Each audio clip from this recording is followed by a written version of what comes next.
Shalom, shalom, shalom la famille, que le Dieu de gloire, que notre Dieu nous bénisse au nom puissant et glorieux de Jésus-Christ.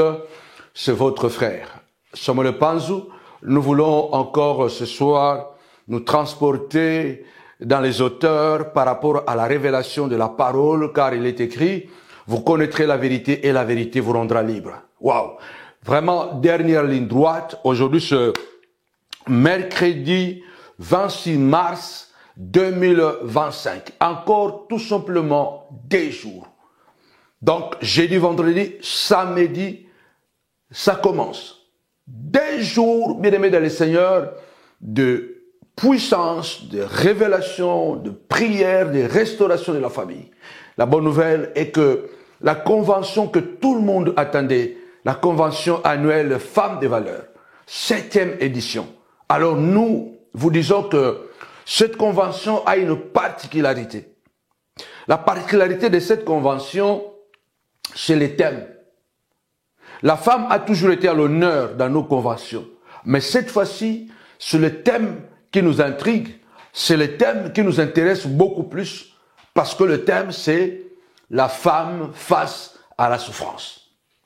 Qu'est-ce qu'une femme peut devenir quand il est devant la souffrance?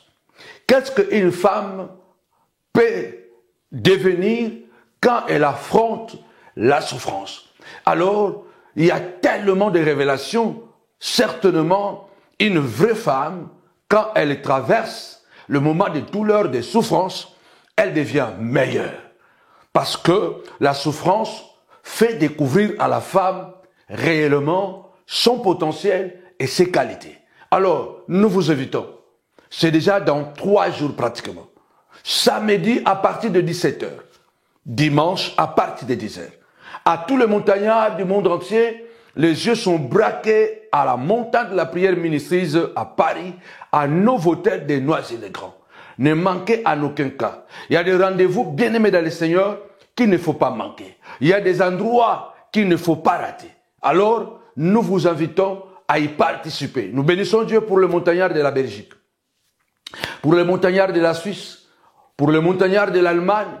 Nous vous attendons nombreux, les montagnards de la France, de partout, Marseille. En tout cas, nous vous attendons très nombreux, afin que ces 2 jours, que Dieu puisse faire quelque chose. Dieu aime la femme et Dieu aime la famille. Alors nous allons prier pour la famille, nous allons prier que Dieu puisse restaurer, relever, recommencer. Alors, venez, venez, venez, venez, ne manquez pas. Nous allons prier d'une manière exceptionnelle. C'est un moyen que Dieu vous met à la disposition afin de découvrir. Alors, la particularité aussi, c'est que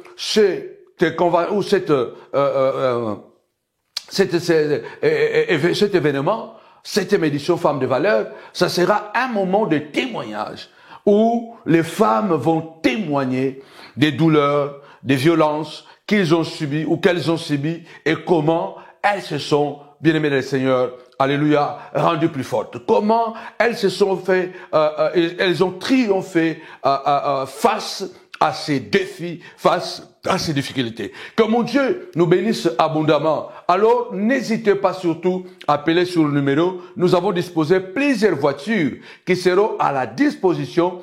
Approchez-vous si jamais il y a un souci de transport. Là où vous allez vous arrêter, appelez, la voiture viendra vous chercher. Père Tout-Puissant, pose ta main sur toutes les familles de la terre. Parce que tu as dit, même à celui qui n'a pas une famille, tu donneras une famille. Je bénis ton nom, Père. Et celui qui est connecté, qu'il soit béni. Et celui qui partage, qu'il soit béni. Au nom de Jésus. Amen.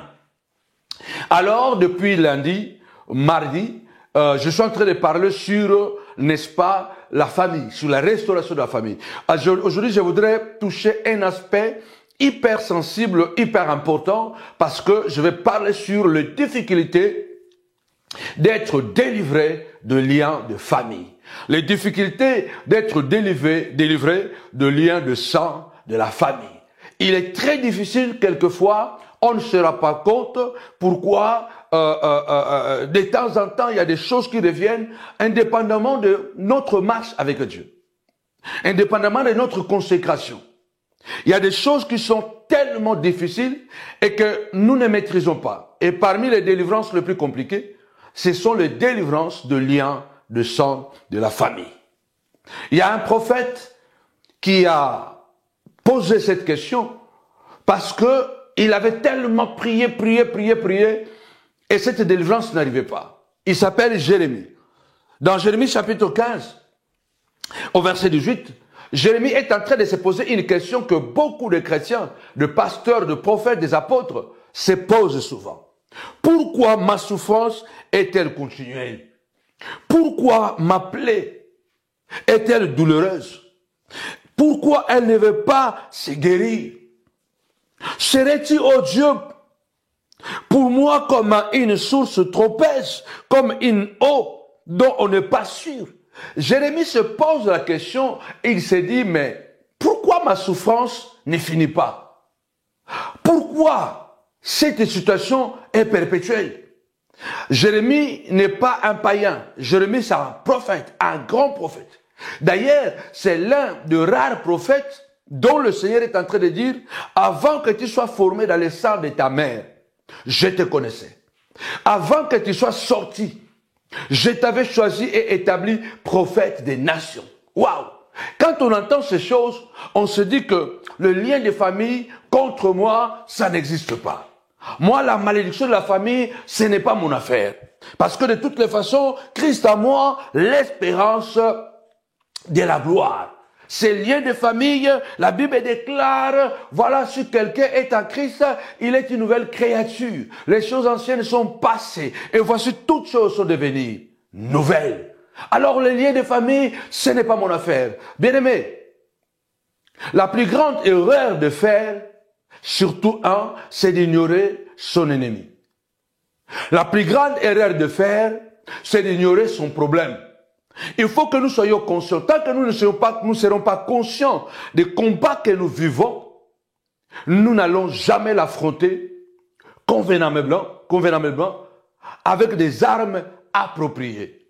Ça ne sert pas de l'ignorer. Parce que je suis pasteur, je suis prophète, je suis chrétien, je suis diacre, je suis ancien. De toutes les façons, moi, les liens de famille ne me parlent pas de ça. Comme beaucoup de gens disent qu'un chrétien ne peut pas être possédé, un chrétien ne peut pas être possédé par un démon, un chrétien ne peut pas être touché. Attention, Satan peut toucher n'importe qui. Et je ne suis pas dans ce terrain, je suis dans le terrain où Jérémie se pose la question, pourquoi ma souffrance ne veut pas terminer? Pourquoi ma douleur ne veut pas terminer? Pourquoi cette plaie continue à me faire très mal? Pourquoi ce célibat? Pourquoi ce manque de réussite? Si vous écoutez plusieurs prophètes, et des prophètes ou des pasteurs, ils vous diront que, voire dans une certaine époque de leur vie, ils se sont rendus compte que beaucoup de domaines de leur vie ne fonctionnaient pas. Ce n'est pas parce que tu es chrétien, tu es pasteur, tu es prophète, que tous les domaines fonctionnent. Et parmi les délivrances les plus compliquées, c'est les délivrances de liens de sang de la famille. Je parlais avec un ami, un frère, un serviteur de Dieu, ce matin, qui me disait, mais je ne comprends pas, j'ai des visions, je devrais normalement être millionnaire ou multimillionnaire. Parce que par rapport aux affaires, je suis un homme d'affaires. Je fais vraiment d'affaires. Et je ne fais aucun effort pour entrer dans ces domaines, dans ces réseaux, pour pouvoir avoir des marchés, mais des marchés à des prix tellement bas où je peux vendre et devenir millionnaire. Mais ça fait des années que je fais ça. Ça ne marche pas.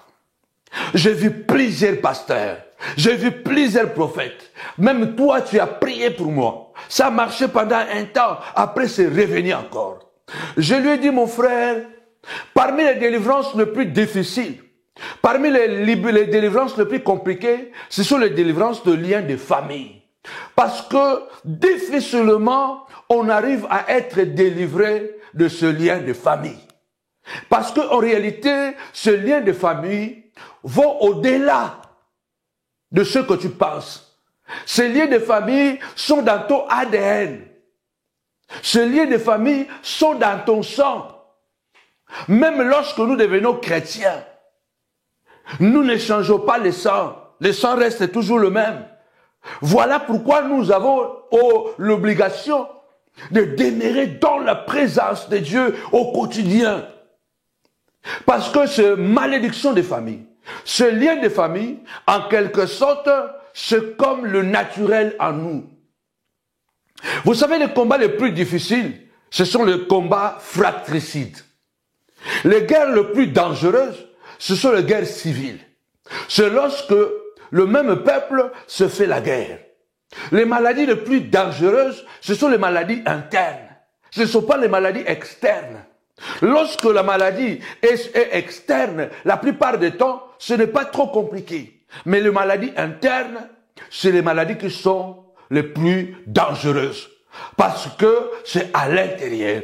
Lorsque la guerre que vous combattez, lorsque le combat que vous amenez, c'est un combat qui est lié à une certaine malédiction de votre famille, vous avez beaucoup de choses à faire. Il y a des domaines pour y avoir. Bien aimé, vous allez vous battre, vous allez lutter. Jérémie a posé la question, il a dit, mais Père, Dieu, pourquoi ma souffrance est-elle continuelle? Pourquoi cette plaie ne veut pas se guérir? Combien d'hommes de Dieu, il y a encore des domaines de leur vie ne fonctionnent pas? Parce que le lien de sang, ce sont les liens les plus dangereux qui existent. Alors, avant d'y pouvoir y entrer, le deuxième commandement dit, tu ne te feras pas des images taillées, des représentations des choses qui sont en haut dans les cieux, en bas sur la terre, dans la mer plus bas que la terre. Tu ne te prosterneras pas et tu ne les serviras pas. Parce que moi, l'Éternel, ton Dieu, je suis un Dieu jaloux, qui punit l'iniquité de père sur les enfants jusqu'à la 3e et à la 4e génération. Et qui fait miséricorde jusqu'à 1000 générations de ceux qui m'aiment. Partagez, c'est notre 3e jour. En tout cas, les jeûnes et prières, vous êtes là, nous sommes là à 4 h du matin, à 18 h du matin, sur la ligne téléphonique, et à 22 h, comme en ce moment, nous sommes sur votre chaîne YouTube, Samuel Panzou TV. Partagez. Je t'amène une parole. Ce n'est pas un message qui va te faire douter. Accompagne, tu vas comprendre le pourquoi. Je l'ai vécu dans ma propre vie. Il est essentiel de comprendre que les choses de la famille sont compliquées. C'est pourquoi le Seigneur nous appelle de prier sans cesse. Il y a un homme appelé Paul, parmi les apôtres les plus célèbres. Lui n'a pas vu Jésus physiquement, mais il a vu Jésus spirituellement. Cet apôtre, il avait un problème. Il avait une écharpe. On ne sait pas si c'était une bosse, si c'était un problème des yeux, mais tout ce que je sais, la Bible déclare que Paul avait une écharpe. C'était une maladie qui l'embêtait beaucoup. Mais ce qui est étrange est que la Bible déclare, Paul lui-même dit, que Dieu a permis qu'un ange de Satan puisse continuer à l'embêter pour ne pas s'enorgueillir. Paul a eu des visions. Il est parti jusqu'au 3e ciel. Il a entendu des choses. Il a vu des choses. Il est revenu sur la terre. Le charde était toujours là. Il a prié première fois. Il a prié deuxième fois. Il a prié troisième fois. Le charde était toujours là. Et Dieu lui a répondu, ma grâce te suffit. Il y a des combats dans la famille. Si nous voulons les triompher, nous avons besoin de rester d'une manière permanente dans la présence de Dieu. Ézéchiel chapitre 18. On nous parle que Dieu dit, c'est comme si en quelque sorte, Dieu est en train d'annuler le deuxième commandement dans Exode 20. Comme si Dieu est en train d'annuler le deuxième commandement. Dans Ézéchiel chapitre 18, Dieu dit, vous dites que les pères ont mangé les raisins verts et que les dents des enfants en ont été agacées. Vous ne direz plus cet adage en Israël, car l'âme qui pêche, c'est l'âme qui mourra. Le fils ne portera plus la malédiction du père. Si on pose la question, pourquoi le fils ne doit plus porter la malédiction du père?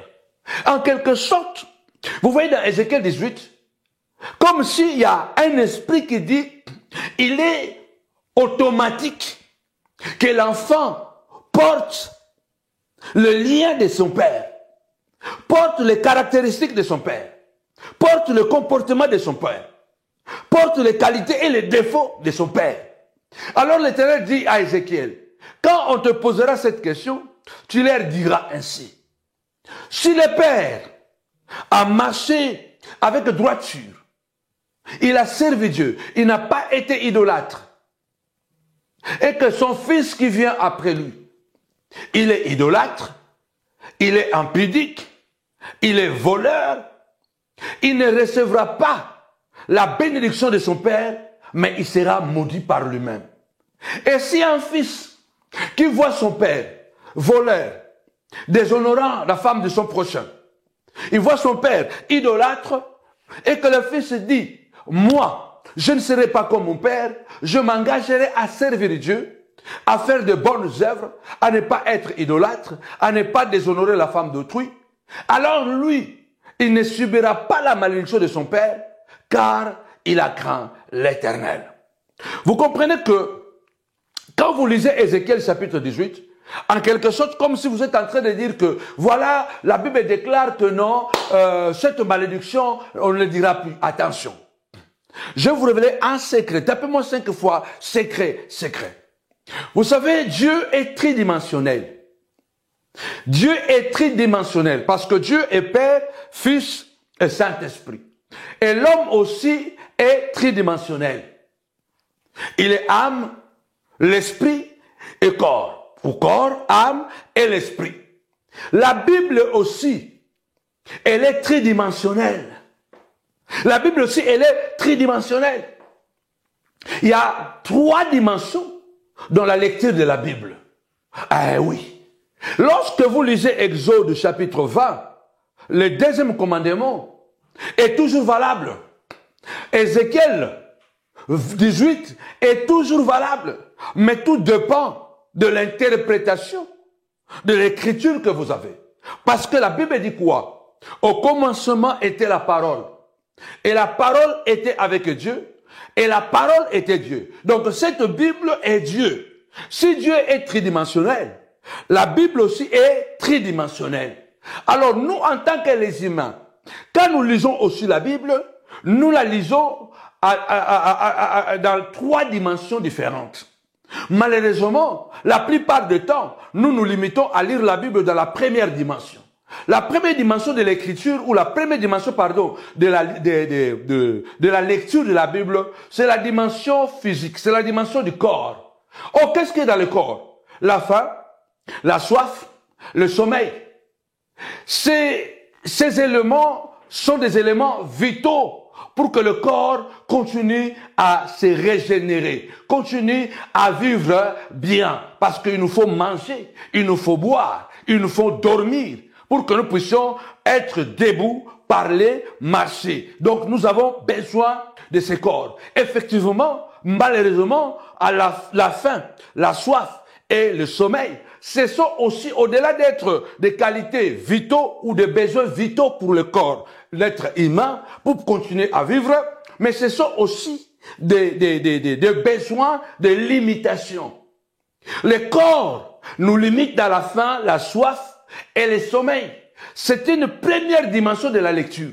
Cette dimension, je l'appelle la dimension littérale, la dimension historique. La dimension physique. Tu peux lire la parole, mais tu es en train de le lire littéralement. Mais tu n'es pas en train de le lire, bien aimé, dans la deuxième dimension qui est la dimension de l'âme. La première dimension, c'est la dimension du corps. Moi, j'appelle ça, c'est la dimension littérale. C'est la dimension élémentaire que tout le monde peut accéder. Tu lis, par exemple, que, voilà, la Bible déclare, Jésus dit que un semeur semait et une partie de semences tomba le long du chemin et les oiseaux mangèrent. Une partie tomba sur les endroits où il y avait beaucoup de pierres. Une partie tomba sur l'endroit où il n'y avait pas. En fait, ça, c'est une parabole. Quand toi tu le lis avec une dimension du corps, tu le lis avec une dimension de faim, de soif, de sommeil. Alors, lorsque tu es buté entre Exode 20, le deuxième commandement, que les enfants doivent ou vont hériter la malédiction ou la bénédiction des parents, et tu vas lire Ézéchiel chapitre 18, tu te dis directement que non, le deuxième commandement est annulé. Le deuxième commandement n'est pas annulé. Parce qu'on voit Jérémie se plaindre et dire, pourquoi ma souffrance est-elle continuelle? Pourquoi ma plaie ne veut-elle pas se guérir? Il y a des choses, bien aimé le Seigneur, qui vont, qui reviennent ou qui sont permanentes. Mais ces choses ne doivent pas nous empêcher à continuer la marche avec le Seigneur. Nous allons prier pendant ces 2 jours. Nous allons demander vraiment à Dieu de nous mettre d'une manière permanente dans sa présence. Écoutez bien. La deuxième dimension de la lecture de la parole de Dieu, c'est la dimension de l'âme. La dimension de l'âme, c'est les sentiments et les émotions. Et nous savons que les sentiments et les émotions sont hyper importants. C'est comme les ingrédients dans un repas, dans une cuisine. Ce sont comme les ingrédients. Et l'âme, c'est la deuxième dimension de la lecture de la parole de Dieu. Quand nous lisons la parole de Dieu, nous devons savoir que quelquefois nous la lisons avec des sentiments. Quelquefois nous lisons la parole de Dieu avec les émotions. Ce n'est pas un péché. C'est une dimension aussi de la lecture. Mais ce n'est pas la dernière dimension. Et savoir que l'âme, c'est la lampe du corps. Donc l'âme, elle est importante pour le corps. Parce que s'il n'y a pas l'âme dans le corps ne peut pas se reposer. Le corps ne peut pas dormir. Parce que s'il n'y a pas l'âme, si le corps dort, il devient froid, il devient glacé et le corps meurt. C'est pourquoi Dieu a mis l'âme dans le corps de l'homme. Quand je dors ou quand tu dors, c'est l'âme qui nous réchauffe. C'est pourquoi vous voyez que quand quelqu'un meurt, tout de suite, on remarque que son corps devient froid. Pourquoi? Parce que l'âme, dès que l'âme sort de l'être humain, le corps se refroidit. C'est pourquoi Dieu a mis dans l'être humain l'âme. Et l'âme, Dieu dit, c'est la lampe de l'homme. C'est la lampe de l'homme. Donc c'est une lampe que Dieu a mis en nous. Alors, cette lampe se manifeste par les sentiments et les émotions. Ça, c'est la deuxième lecture. Tu peux lire la parole de Dieu, mais tu la lis avec l'âme. Tu la lis avec les émotions. Tu la lis avec les sentiments. Et cette dimension, je l'appelle la dimension morale. C'est une dimension culturelle. Parce que n'oublie pas, en tant qu'Africain, quand je lis la parole de Dieu, je le lis aussi à travers de ma culture. Je le lis aussi à travers de ma morale à moi. La morale est liée à la culture, est liée à l'éthique. Cela veut dire que la deuxième dimension de la lecture de la parole de Dieu, c'est une dimension de l'âme, les émotions. Les émotions et les sentiments. Les émotions et les sentiments. Cette dimension de l'âme, c'est la dimension morale. C'est la dimension éthique. Et quand tu lis la parole de Dieu avec l'âme, tu penses que c'est la fin. Non, ce n'est pas la fin. Il y a une troisième dimension qui est la dimension de l'esprit. Cette dimension n'est pas physique. Cette dimension n'est pas une dimension physique, ni dimension historique, ni dimension morale. Cette dimension, elle est typiquement spirituelle. C'est une dimension spirituelle. Or, c'est dans le spirituel maintenant, dans l'esprit. C'est là où nous allons voir qu'il y a la raison, la réflexion, la volonté. Ça veut dire que la troisième dimension de la lecture de la Bible, là, on commence à raisonner. On commence à réfléchir. On entre dans la volonté. On découvre des choses qui ne sont pas saisissables au point de vue humain. 3 dimensions. C'est ce qui fait que la plupart des temps, on peut aussi se poser la question, comme Jérémie s'est posé la question, pourquoi cet esprit me poursuit? Je vis ça dans mon père, pourquoi ça me poursuit? Je vous ai souvent donné les témoignages que je ne suis pas parfait. J'ai donné ma vie au Seigneur, j'étais entre les 19 et 20 ans. Je sers le Seigneur, ça fait 36 ans que je sers Dieu. J'ai toujours été quelqu'un de très consacré. Quelqu'un qui craint Dieu. Je donne mon témoignage, ce n'est pas pour m'enorgueillir, mais pour vous dire que malgré la sanctification, malgré la consécration, malgré les prières que nous faisons, il y a des domaines qui nous échappent. Alors ne reste pas dans l'interprétation ou dans la première dimension de la lecture qui est la dimension du corps. Sentiment, faim, soif et sommeil. Ne reste pas dans la deuxième dimension, la lecture de l'âme, sentiment et les émotions. L'âme, sentiment et les émotions. Donc la dimension culturelle et la dimension morale. La dimension humaine et la dimension morale qui est liée à la culture. Mais il y a la dimension spirituelle, bien-aimé, qui nous amène à réfléchir. Qui nous amène, bien-aimé le Seigneur, à réfléchir. Parce que la raison a besoin de preuves. C'est là notre esprit voyage dans les Écritures. Et nous découvrons que tout ce qui est écrit là, quand tu les lis, ça peut être la première couche. Mais il y a d'autres couches que vous allez saisir seulement par l'expérience. Par exemple, il y a des choses que tu ne peux pas comprendre tant que tu ne les as pas vécues. Tu ne peux pas interpréter une souffrance tant que tu ne l'as pas vécue. Tu ne peux pas interpréter quelque chose ou comprendre bien quelque chose tant que cette chose-là, tu ne l'as pas expérimentée. Tu ne peux pas comprendre la douleur d'une famille qui a un enfant autiste. Tu ne peux pas comprendre ça. Tu peux prêcher ça. Tu peux parler de ça. Mais tu ne peux pas comprendre la souffrance qu'il y a derrière d'avoir un enfant autiste. Moi, je le sais parce que j'en avais. Tu ne peux pas comprendre la douleur de ces couples qui restent 15 ans, 20 ans stériles. Ils n'arrivent pas à avoir des enfants, mais ils servent tout le dé le Seigneur. Tu ne peux pas imaginer la difficulté et les questionnements. Ne nous limitons pas parce que le lien de famille sont difficilement, bien aimés, c'est la délivrance le plus difficile qui existe. Je ne dis pas impossible, mais difficile. Mon père avait vécu quelque chose dans les années 74-75. C'est son meilleur ami qui l'avait trahi. Et papa a dû changer le pays avec sa famille. À l'époque, j'ai 6 ans, en 75. Nous avons transité d'un pays à un autre. À 43 ans. Non, à 44 ans. À 44 ans, ça faisait déjà presque 24 ans que je marchais avec le Seigneur. Vraiment comme l'apôtre Paul est en train de dire, je traite durement mon corps et je le tiens à ses études. Je traite durement mon corps. Je n'aime pas des bêtises. Je n'aime pas les bêtises. Je suis concentré dans l'œuvre. Mais j'ai vécu exactement ce que mon père a vécu. Je me suis posé tant de questions, mais après, je suis passé à autre chose. Et j'ai compris que Dieu n'est pas un secrétaire auquel tu prends le téléphone et tu appelles, il y répond à tout moment pour t'expliquer. Il y a des choses que Dieu ne t'expliquera pas. Ma grâce te suffit. Continue.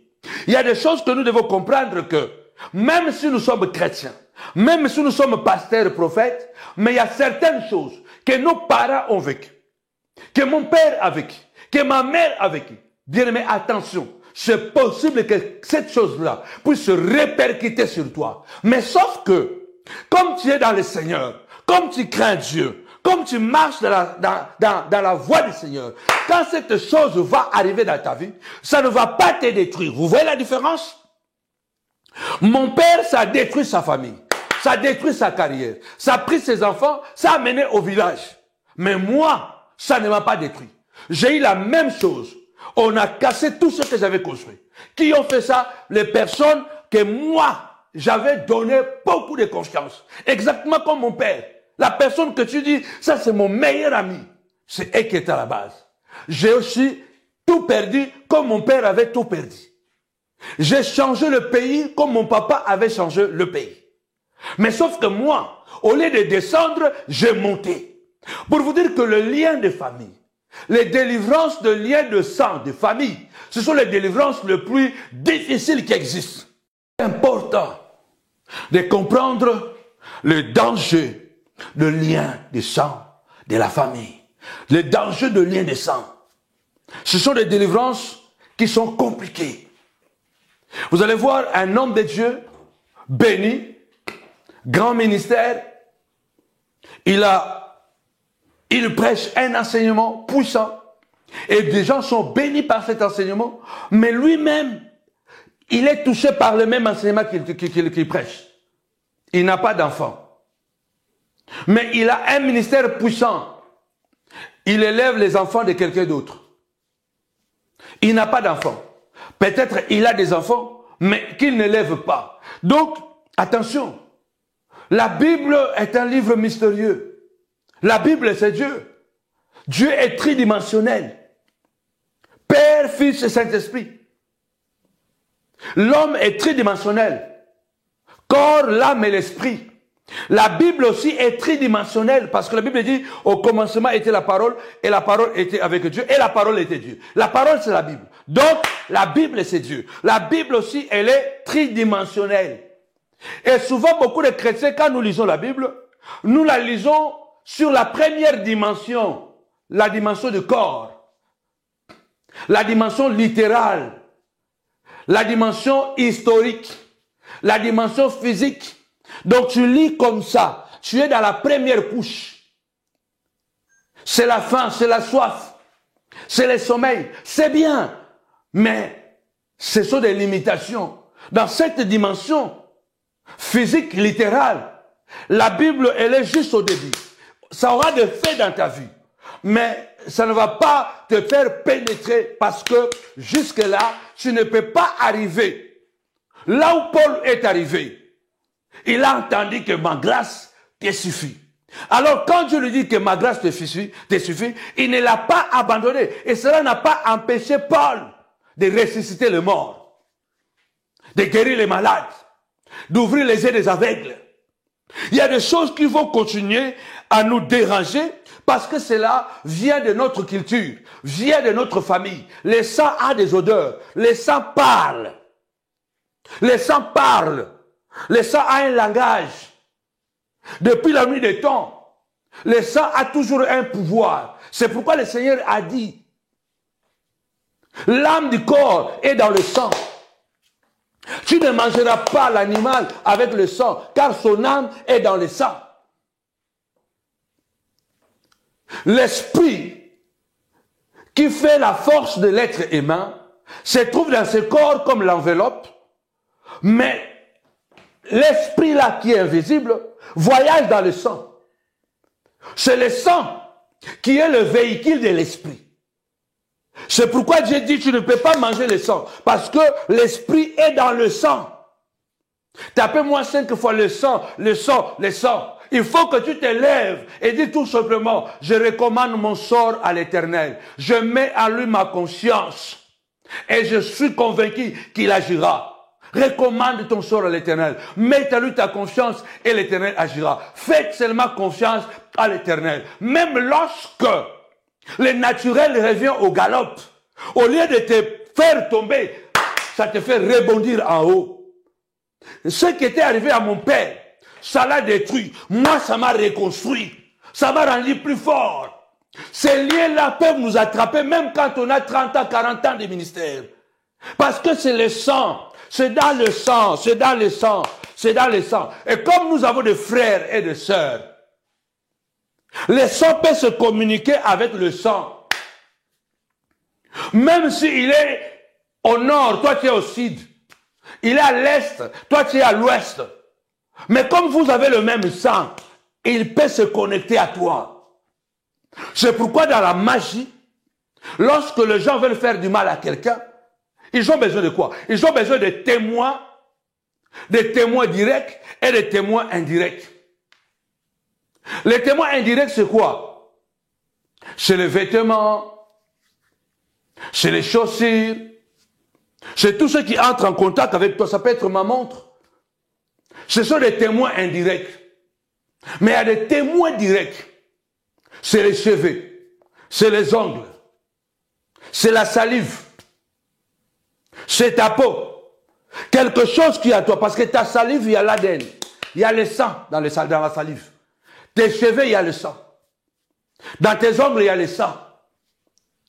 C'est pourquoi quelqu'un qui a ton sang, il peut entrer en contact avec toi-même quand tu es loin. C'est pourquoi la Bible déclare, celui qui habite sous l'abri du Très-Haut repose à l'ombre du Tout-Puissant. Je dis à l'Éternel, mon bouclier, ma forteresse, mon Dieu en qui je me confie. On est permanent en danger à cause de liens de sang. Malgré que nous sommes délivrés.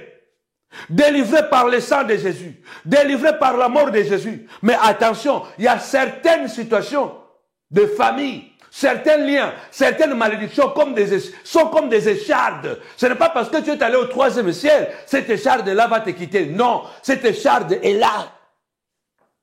Cette malédiction est là.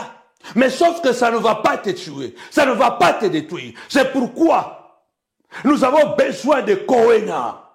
Kohéna, comme la femme sunamite, qui avait dit à son mari, nous sommes stériles. Mais cet homme qui passe dans la ville, il est un saint homme de Dieu. Invitons cet homme à manger chez nous. Kohéna, c'est inviter le Seigneur de manger dans notre maison, de manger avec nous, de rester un peu avec nous. Cet homme de Dieu, Élisée, manger, passer, manger, c'était Kohéna. Manger et passer. Mais la stérilité continue. Élisée mangeait dans cette maison, mais la femme continuait à être stérile. On peut marcher avec Dieu. Il y a certains domaines, bien aimé Seigneur, qui ne vont pas fonctionner. Non pas parce que Dieu ne voit pas, mais parce que Dieu attend que nous puissions manifester. Mais le problème ne veut pas dire que tout ce qui est négatif autour de nous, Dieu l'enlève automatiquement. Non. Cette femme a compris que je dois passer de Kohéna à Koinos. Parce que Kohéna, nous disons à Dieu, viens manger avec nous. Mais après avoir mangé, tu peux continuer le voyage. Mais le Koinos, Seigneur, viens vivre avec nous. Viens demeurer avec nous. Viens manger, parler et dormir avec nous. C'est pourquoi la femme a dit, Kohéna ne nous suffit plus. Inviter le Seigneur à venir à manger dans la famille, ça ne suffit plus. Maintenant, nous voulons retenir le Seigneur. Alors, nous allons lui construire une chambre haute. Nous allons lui construire une chambre en haut de chez nous. Nous allons mettre là-bas tous les conforts possibles. Un beau lit. Nous allons mettre une table. Nous allons mettre un chandelier. Comme ça, quand il viendra dans le Kohéna, qu'il reste dans le Koinos, quand il viendra, oh my God, que le Seigneur de gloire te visite. Nous avons besoin de la présence de Dieu d'une manière permanente. Nous avons besoin de Kohéna et de Koinos. Nous voulons que Dieu mange chez nous, mais nous voulons que Dieu dorme chez nous. Ce n'est que ça qui peut nous aider à nous en sortir dans ces malédictions de famille. Parce que ce n'est jamais loin. Ce n'est jamais loin. Même quand ça part, ça traîne là. La Bible dit que le diable rôde comme un lion résistant, cherchant qui va dévorer. Ça traîne à côté. Ces malédictions-là, une fois seulement que tu fasses un défaut ou un faux pas, paf. C'est comme on dit dans le monde, chasser les naturels, il revient au galop. Que personne ne vous trompe. La malédiction ou le lien, la délivrance de lien de sang de la famille, c'est parmi les délivrances les plus compliquées. Ça peut aller, mais ça peut toujours vous surprendre. Parce que c'est dans votre ADN. Les sangs parlent. Dieu demande à Caïn, où est ton frère? Suis-je le gardien de mon frère? Tu as caché son corps, mais son sang parle encore. Son sang témoigne. Son sang crie vengeance. Parce que vous pouvez enterrer le corps, mais le sang, vous ne pouvez pas l'étouffer, parce que le sang, c'est l'esprit.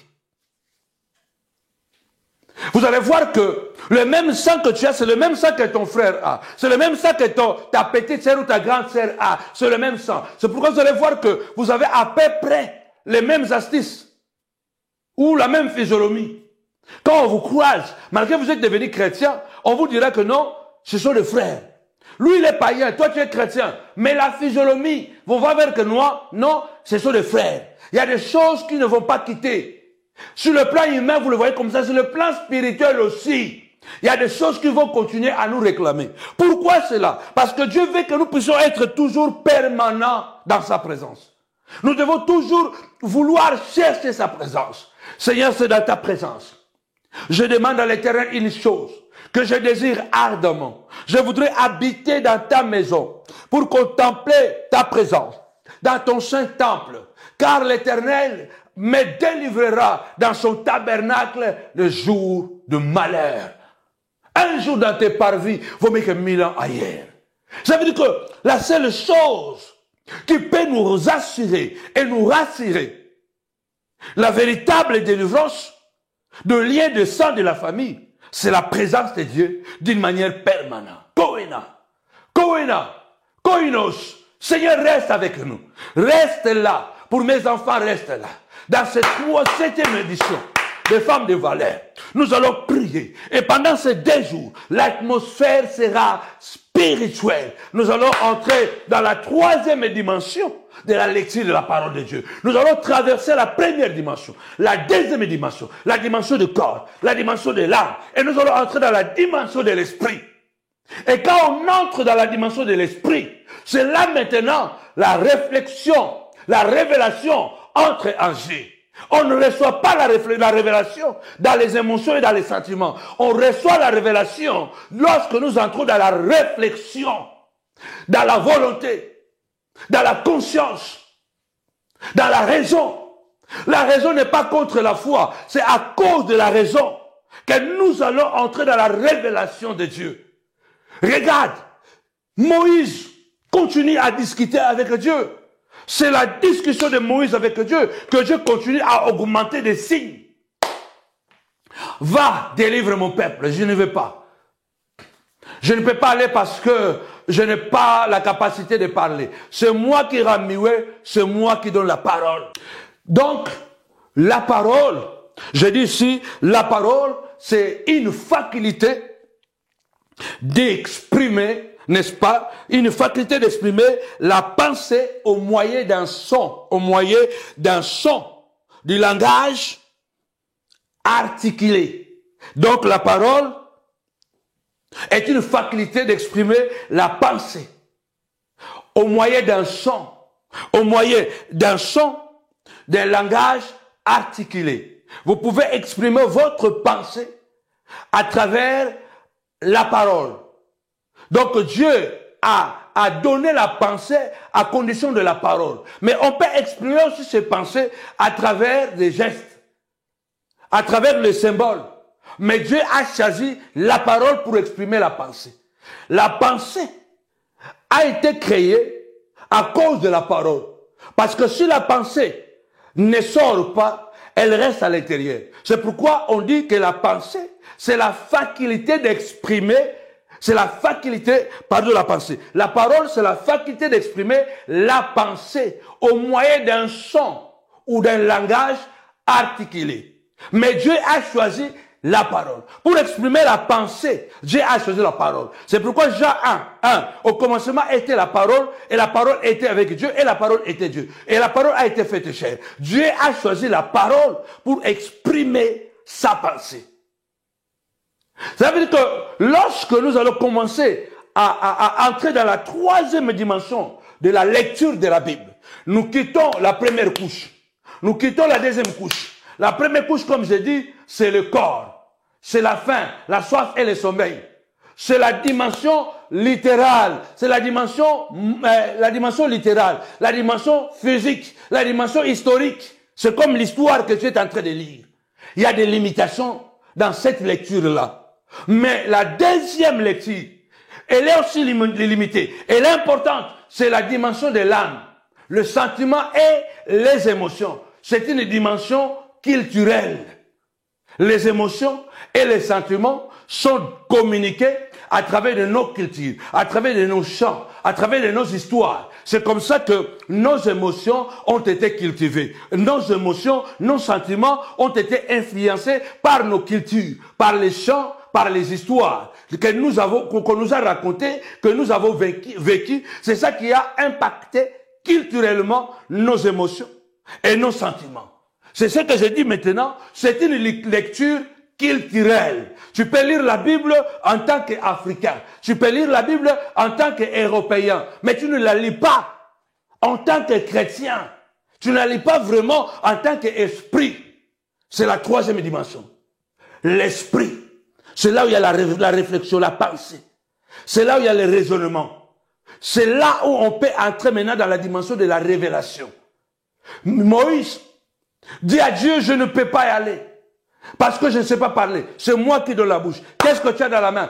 Fais tomber ton bâton. Pas les bâtons deviennent serpents. Attrape-les. À la quai. Il attrape à la quai. Le bâton redevient bâton. Mets ta main. Dieu est en train de donner à Moïse des signes. Parce que Moïse est en train de continuer à poser des questions à Dieu. À poser des questions. Ah bon, si je vais là-bas, ils vont me demander, c'est Dieu là qui t'envoie. Comment il s'appelle? Les gens ne connaissent pas ton nom. Et Dieu ajoute en disant, quand tu seras là-bas, dis-leur, je suis celui qui suis.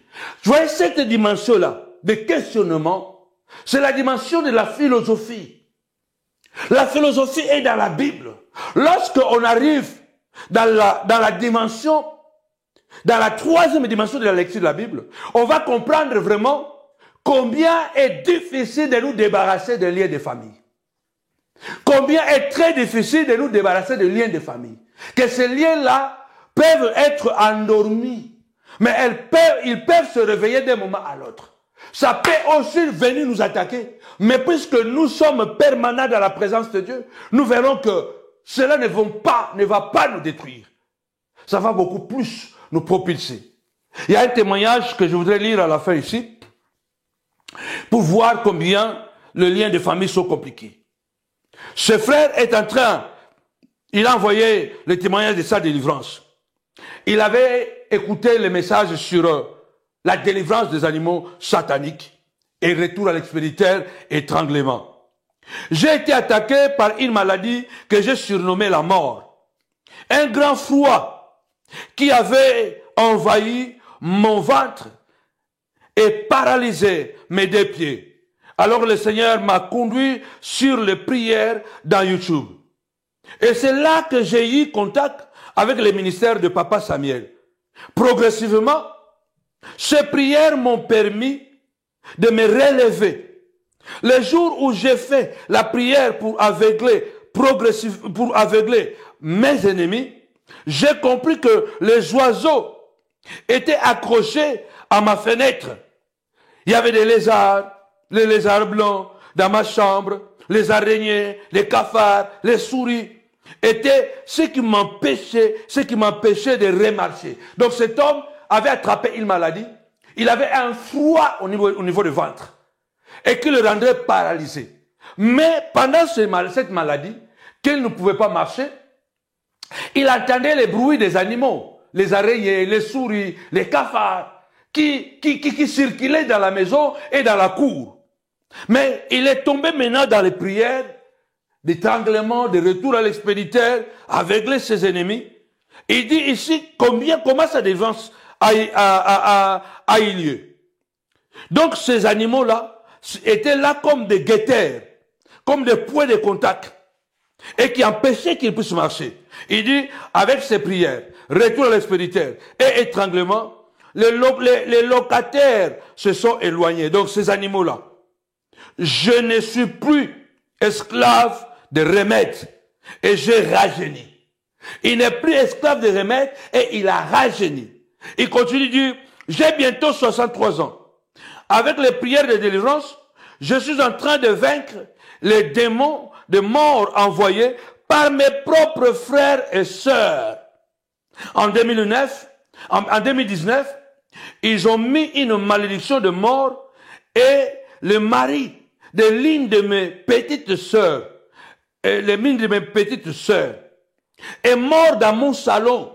Demandez-moi comment le mari de sa petite sœur est mort dans ce salon. Il est en train d'expliquer ici, les guerres familiales sont terribles. Elle viendra 2 mois après m'avouer qu'il préparait de me tuer, mais que la magie que je fais est supérieure. Cette année, après avoir fait en différé les gènes avec le ministère, en fin mars, j'ai découvert que les bruits sonores dans ma maison étaient des escargots que je ne voyais pas, mais qui étaient dans mes toilettes. Bref, ce ministère m'a révolutionné, a changé ma relation avec Dieu. Je désire encourager les ministères, avoir même les manuels de prière. J'ai pu récupérer ma fille unique que mes frères et sœurs avaient pervertie. J'ai tellement de témoignages que seul Dieu peut nous relever ainsi. Mon entourage avec les sorciers du jour se dévoile eux aussi. Tous les jours, disant que je tue leurs chats, autres animaux, et je continue le combat, car la bataille est encore, est enracinée depuis dans ma famille. Où papa avait, écoutez bien, où papa avait fait d'alliance avec le diable pour maîtriser sa famille et dominer. Bien-aimés, quand vous combattez, quand c'est votre propre famille qui vous combat, ce combat est terrible. Cet homme de 63 ans est en train de témoigner, ses propres frères et sœurs, à cause d'une malédiction de leur papa. Leur papa avait fait des alliances avec le diable, afin de pouvoir mater sa famille. Et quand lui il est mort, il a laissé ses esprits dans la famille. Et les frères et sœurs ont commencé à se faire la guerre. Les autres se sont fait en bloc pour le tuer. Ils ont envoyé une maladie. Et quand il est tombé dans nos prières, dans ces enseignements que je suis en train de vous donner, pour vous réveiller, attention, ne dormez pas, réveille-toi, toi qui dors. Quand il a commencé à prier, il a commencé à voir que les points de contact, les oiseaux des guetteurs, les transporteurs de maladies, qui étaient là pour empêcher sa délivrance, ont commencé à tomber, ont commencé à disparaître. Quand ils ont vu que les animaux sont morts, les animaux ont disparu, ils ne pouvaient plus l'atteindre, avoir les informations. Comment ils ont fait? Ils ont fait une réunion, l'une des sœurs a délégué son mari. Donc son mari était dans le coup de la sorcellerie. On l'a envoyé. Là, ce n'est plus dans l'esprit, physiquement. Tu reçois seulement quelqu'un à la maison, tu ne sais pas qu'est-ce qu'il est venu faire. Attention. Les liens de famille, quelquefois, nous rendent aveugles. Il l'a resté à la maison. Et cette nuit-là, il a passé la nuit à faire la prière d'étranglement. Étranglement. Retour à l'expéditeur. Étranglement. Toute la nuit, il n'a pas compris comment il a commencé, il a continué à étrangler. Le matin, son beau-frère qui dormait au salon est mort. Le beau-frère est mort. Attention. Et lui, paniqué, les médecins sont venus, ils ont compris que non, c'est une mort, voilà, naturelle, il a fait une crise. Mais 2 mois après, sa petite sœur est venue lui dire, ta sorcellerie, ta magie est plus forte que la nôtre. Parce que tu as tué mon mari. Oh, comment moi j'ai tué ton mari? Oui, nous l'avons envoyé pour venir t'achever. Parce que la maladie que tu avais là, tu as guéri, tu as commencé à marcher. Nous avons envoyé mon mari pour venir t'achever. Mais c'est lui qui est mort. Or, il était venu pour que toi tu meurs. Donc, les prières d'étranglement, les prières de retour à l'expéditeur, cet homme est mort. On n'est pas content quand quelqu'un meurt. Mais attention, les liens de famille peuvent être dangereux, que tu sois pasteur, que tu sois apôtre, que tu sois qui. Attention avec la famille. Quand le diable veut nous atteindre, facilement, il ne peut pas nous atteindre avec les gens de dehors. Il va nous atteindre d'abord avec les gens qui sont autour de nous. Et d'abord, avec nos propres frères de sang. Si, pas avec nos propres frères de sang, avec les amis qui sont devenus des frères. Ceux qui sont devenus des intimes. Parce que la Bible dit, un ami proche est plus qu'un frère éloigné. Un ami proche est plus qu'un frère éloigné. Et dans la difficulté, l'ami devient un frère. Attention, ça c'est un autre message. Mais pour vous dire que le combat fratricide de liens de famille, ce sont des malédictions terribles. La seule solution, Koinos, l'Éternel est mon berger, je ne manquerai de rien. Il me fait reposer dans de verts pâturages. Il restaure mon âme à cause de son nom. Quand je marcherai dans la vallée de l'ombre et de la mort, je ne crains aucun mal, car ton bateau et ta houlette me rassurent. Il y a des paroles de charme qui bouillonnent dans mon cœur. Je dis parce que se lève du roi, que ma langue soit comme la plume d'un habile écrivain. Mon âme a soif de Dieu. Mon âme a soif de Dieu. Quand il règne, quand paraîtrai dans sa présence. Mon âme a soif de Dieu. On a seulement besoin de Dieu. Parce qu'une fois que tu baisses le bras, cette malédiction familiale, cette malédiction de lien de famille, le lien de sang, va te frapper. Tu seras surpris. Alors je voudrais terminer. Que Dieu te bénisse. Kowena, Koinos.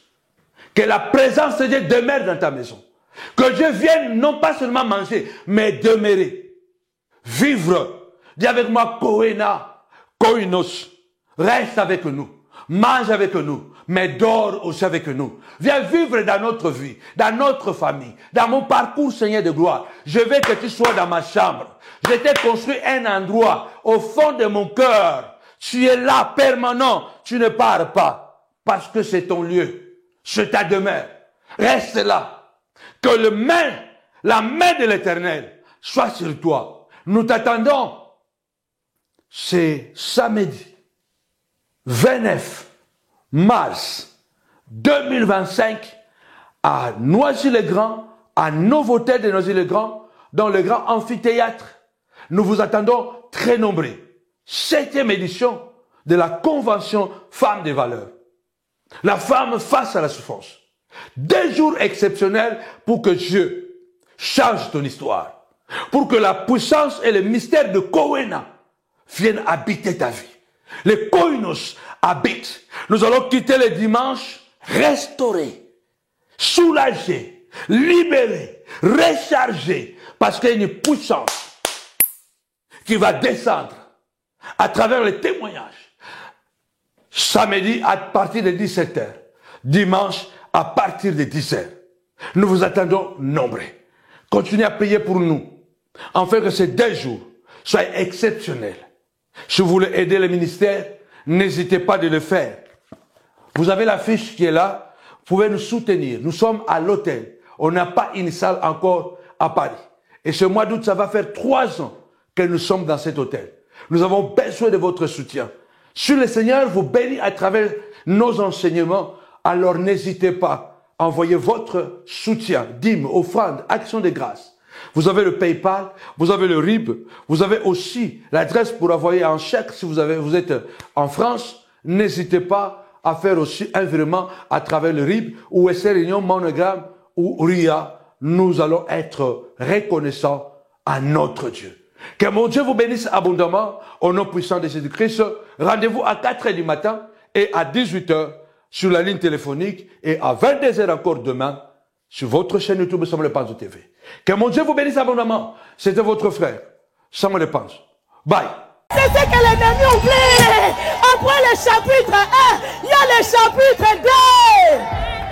Femme, c'est au rendez-vous. La femme, c'est le berceau de l'humanité. Ce n'est pas vraiment l'Afrique qui est le berceau de l'humanité, mais c'est la femme. Parce que la femme représente la famille.